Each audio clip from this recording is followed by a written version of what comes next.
morning all. It's early wee hours of the morning here in Alberta. I want to give some updates on how we're progressing here with Jerrecas sexual assault. We're now going over video evidence. Thanks everybody for pointing that out.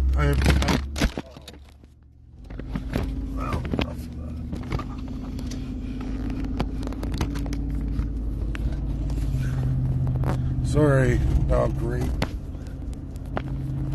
So, sorry about that. Looks like that's the end of days for my mount for my phone.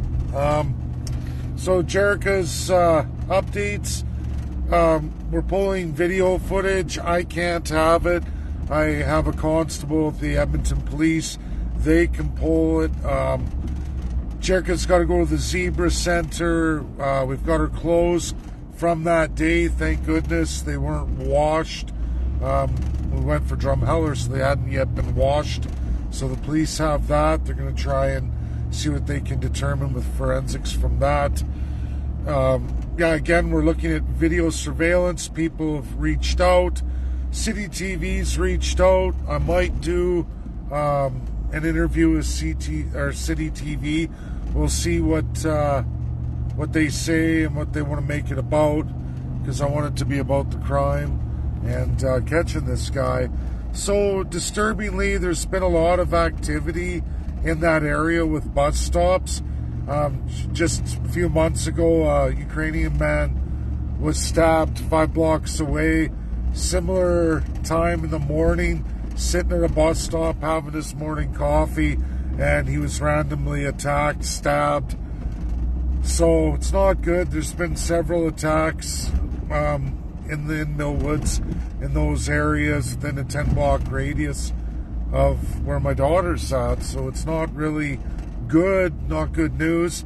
I haven't heard back from Millwoods City Councillor, so a lot of what people messaged and said is clearly true. She just doesn't care, her community. And you think with the number of attacks, the seriousness of the attacks, that would be something they'd be right on top of, but looks like not.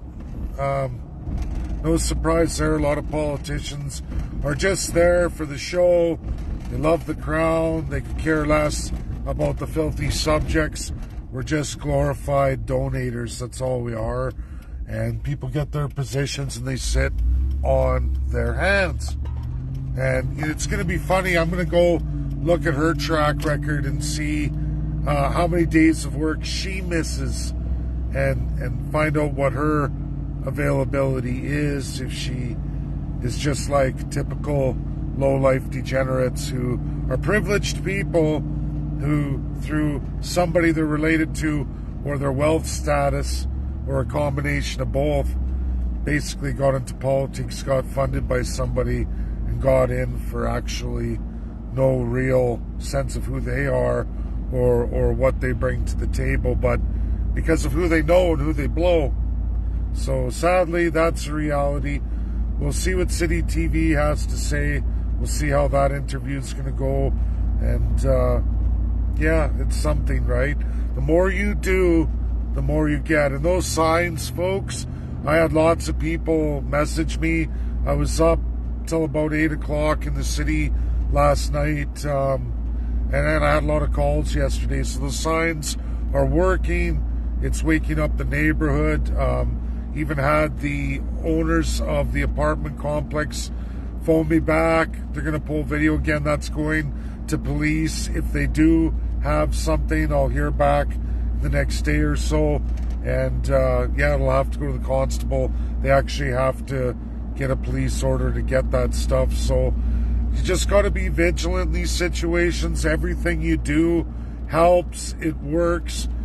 Door knocking will be next. There could be video. There's doorbell cams, like people say. Who knows? And that's why you go door knocking. And even if there's nothing right of the attack, maybe there's video of a man fitting that description, wearing those clothes and the sandals in a video somewhere else down the street or at another house. You never know if you don't try. the best thing would be to get a photo of him or a video of him in any capacity. That would be the best thing, and that's all we can do.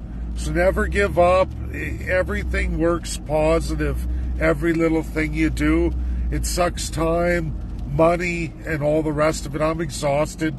Jerrecas' grandparents are distraught.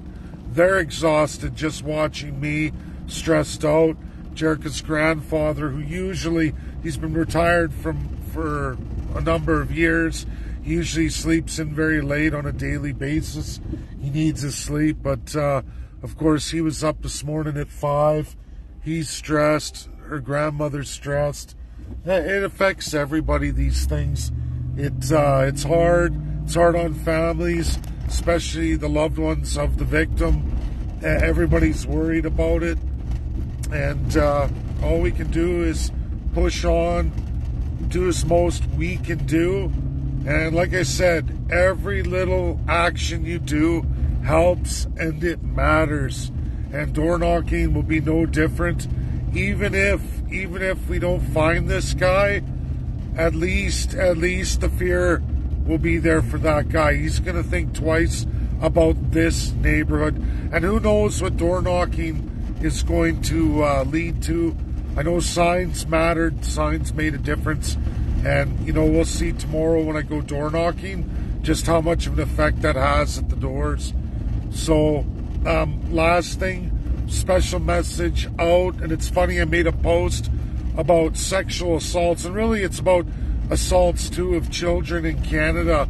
And a lot of people don't realize this, but real country statistics, Canada far outpaces USA for child sex assault and assaults.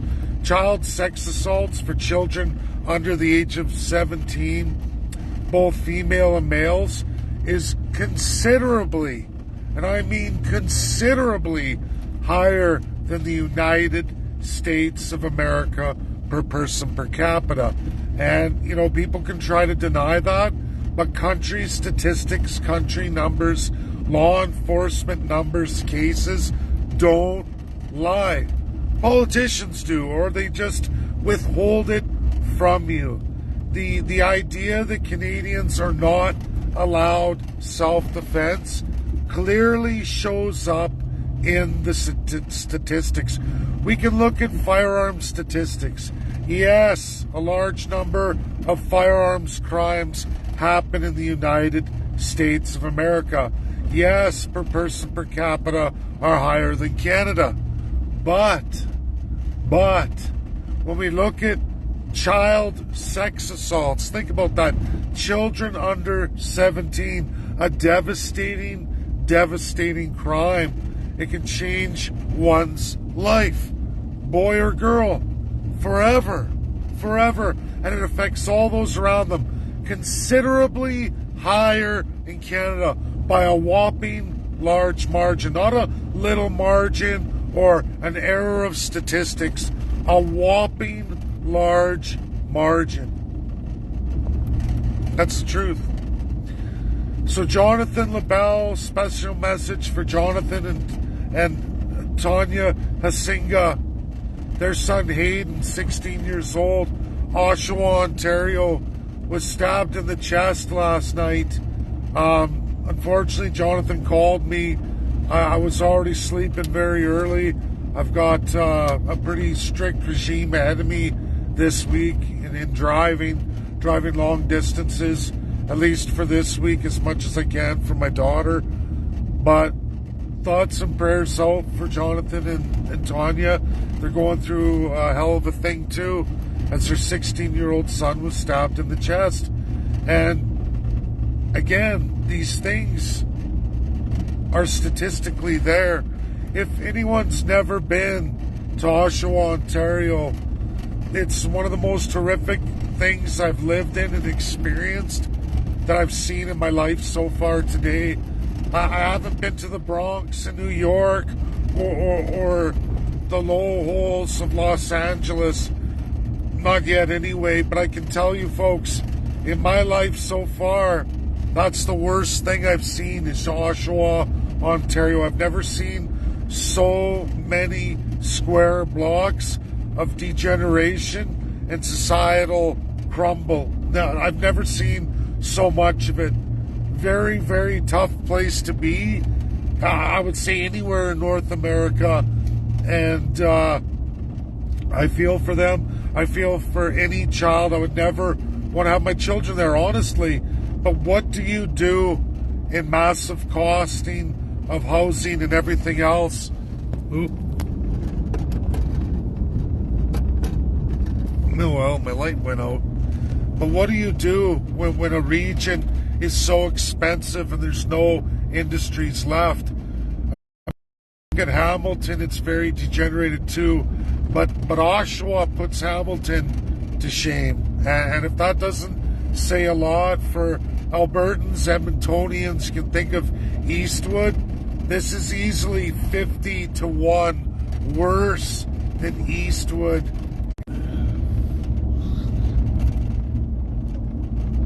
Sorry, everybody. Another satellite blip. But Oshawa, Ontario is a tough place to be. And folks, I send thoughts and prayers out for Jonathan and Tanya. I'll call you guys, I guess, later tonight. I've got a busy day and I apologize. I know it's a difficult time and it's just sad, you know, between my daughter and your son. It's awful. It's awful. It seems like these things happen in threes or, you know, I don't know. It's horrific.